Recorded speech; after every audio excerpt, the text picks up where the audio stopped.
Beautiful colour combination white and chocolate shade and ఈ stones అయితే colour చాలా డిఫరెంట్‌గా ఉంది అండ్ కొత్త కలర్ అండి. రేర్ కలర్ కూడా.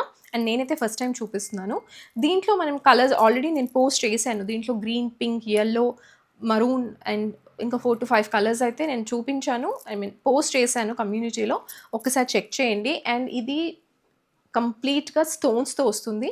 గోల్డ్ పాలిష్‌లో వస్తుంది. చాలా బావుందండి. అండ్ మీకు ఇది దేని మీదకైనా బాగా సెట్ అవుతుంది. ఈ స్టోన్స్ కాదు కంప్లీట్ వైట్ కావాలన్నా కూడా చేయించేస్తాను. Very affordable price with ear రింగ్స్‌తో పాటు వస్తుంది. ఇయర్ రింగ్స్ వచ్చేసి ఇలా వస్తుంది. And back side push back వస్తుంది. గోల్డ్ పాలిష్‌లో అండ్ అయితే నేను ఇక్కడ నుంచి పెట్టాను. సో, ఓన్లీ నెక్ చుట్టూ పెట్టాను. ఇలా వస్తుంది. అండ్ కావాలి అనుకుంటే చోకర్ టైప్‌లో కూడా యూజ్ చేసుకోవచ్చు ఇది. చాలా బావుంది. అండ్ కంప్లీట్‌గా రియల్ స్టోన్స్‌తో వస్తుంది. And very affordable price. Order place చేసుకోవాలనుకుంటే మాత్రం ఓన్లీ ప్రైస్‌తో పాటే స్క్రీన్‌షాట్ తీసుకొని వాట్సాప్ త్రూ ఆర్డర్ ప్లేస్ చేసుకోవచ్చు. ఇన్‌స్టాగ్రామ్‌లో కానీ, యూట్యూబ్‌లో కానీ రిప్లైస్ అయితే ఎక్స్‌పెక్ట్ చేయొద్దు. Thank you.